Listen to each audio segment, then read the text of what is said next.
Hey everybody, welcome to another devotion online from Youth Group.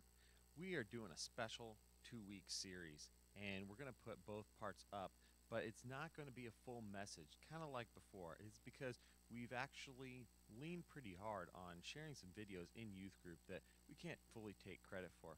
And one of the things that we're going to show you tonight is the same deal.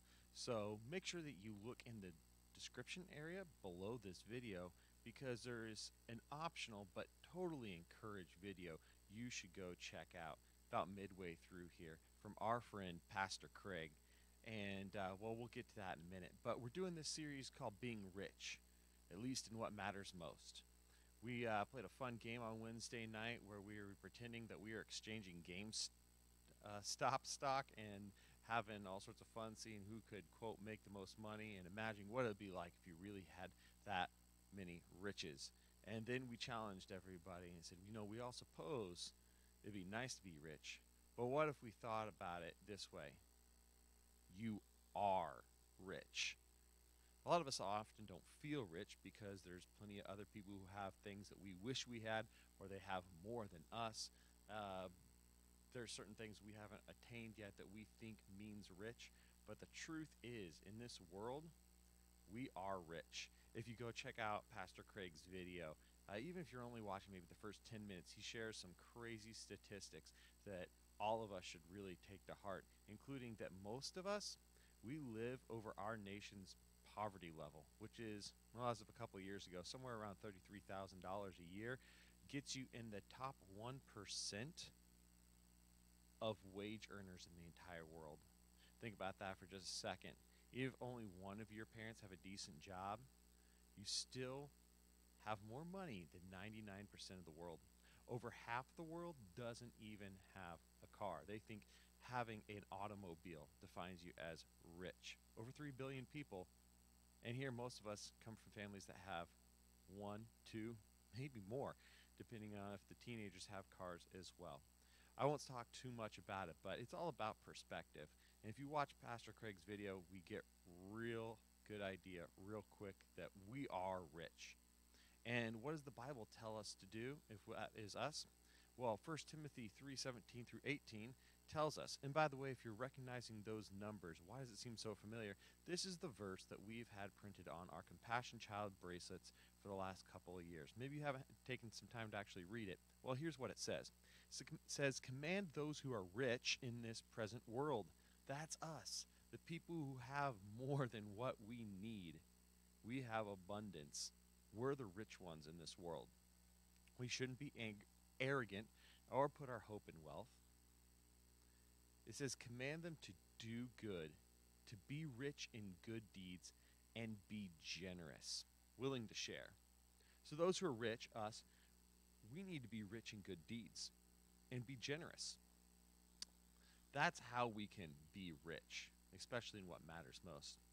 Now, going back to the bracelets, one of the reasons that we took on the Compassion Project Children is because we could come up with something like $38 a month just to help meet one child's needs for school, nutrition, doctor's visits, learning a trade, stuff like that. But in the last year, COVID-19 has really hit hard some of the areas that are supported by Compassion International, including where our children's are in the Philippines and Uganda. And it has made an extra burden on families. How so? Well, take a look at this 2-minute long video to understand more fully. In some ways, time has gone quickly these last few months, and in other ways, it has gone slowly. The virus has not just impacted those that have contracted the virus. While spreading debilitating sickness and claiming countless lives, the virus is also creating widespread economic impact.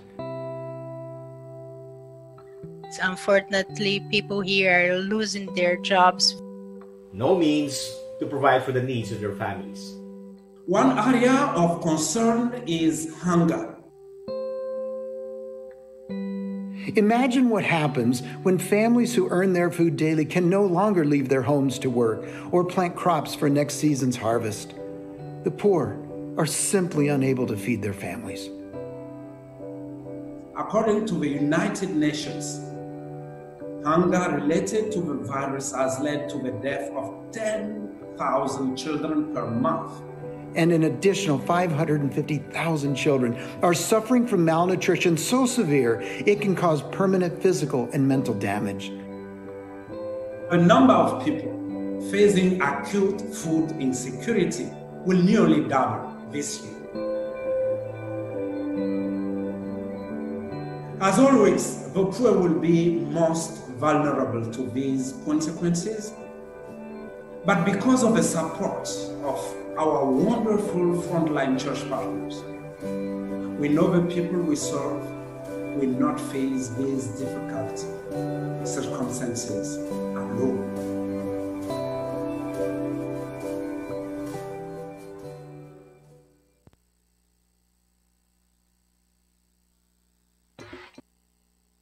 So, here's the deal.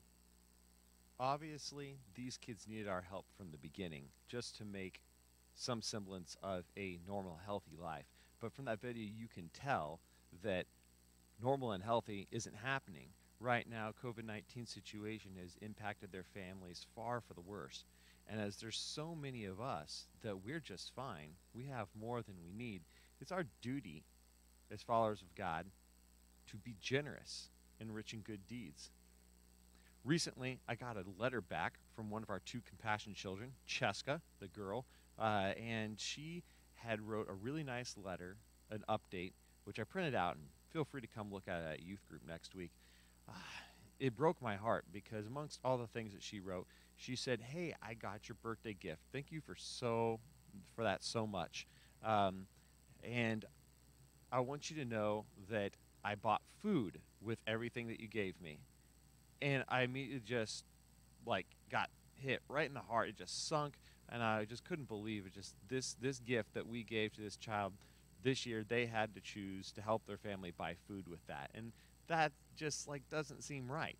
And so we want to do something to help the family in this extra hard time to get them out of poverty. Something else that Compassion has come up with that they encourage us to do. We've given to the child, but maybe now we can take the opportunity to give to the family. What does that look like, and what would it be used for? Well, let me show you one last 2-minute video here.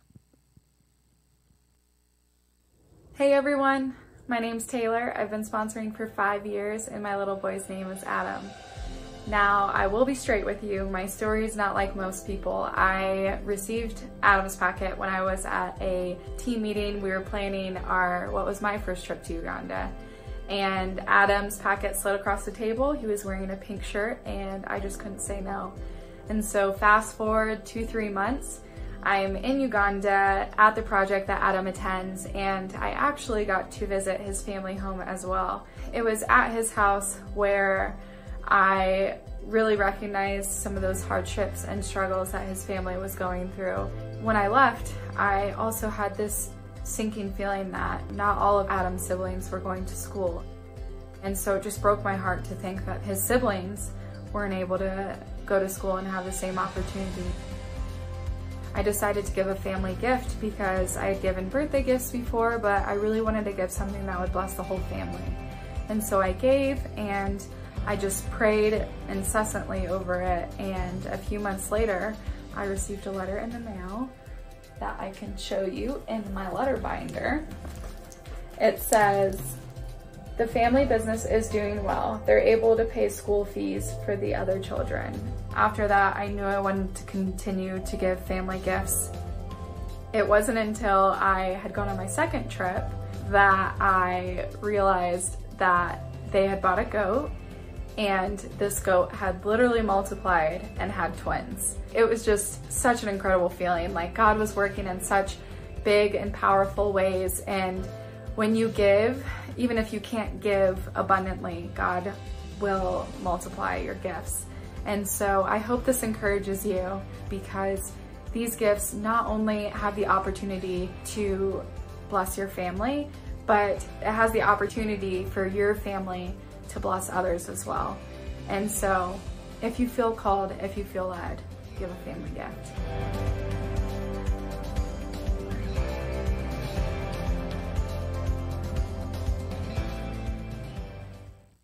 there's a challenge, folks.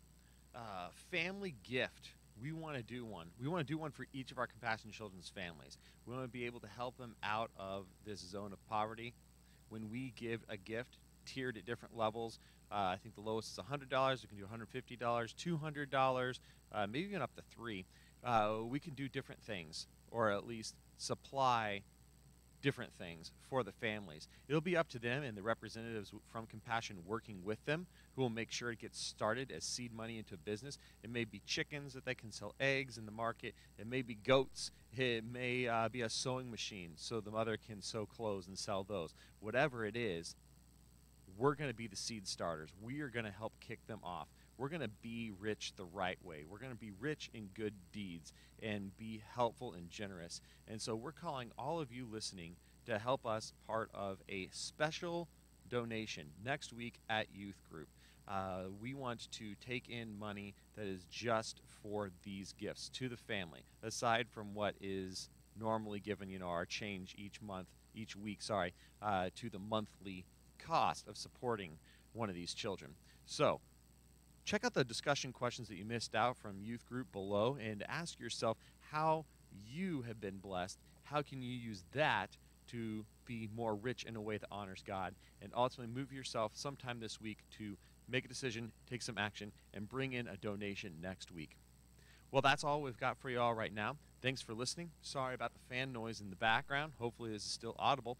And come be with us next week, because we're going to be doing something really special for these two kids. Along with taking the offering, we are going to be doing some pictures that we're going to send along with them that just encourage them and show support. We're going to have some signs that say, like, this is our gift to you. And then we're also going to take a special group selfie for the kids wearing masks, because they are in school settings where actually not only do they wear masks, they also wear shields, masks and shields. That's crazy. And so it's got to be tough for them. We don't want them to feel bad when they see the picture from us. So we're going to do a special mask picture.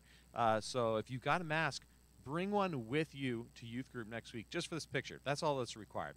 But we'll hope that you can join us, and we look forward to teaming up to be a blessing and be rich in what matters most. We'll catch you guys all next week. Bye.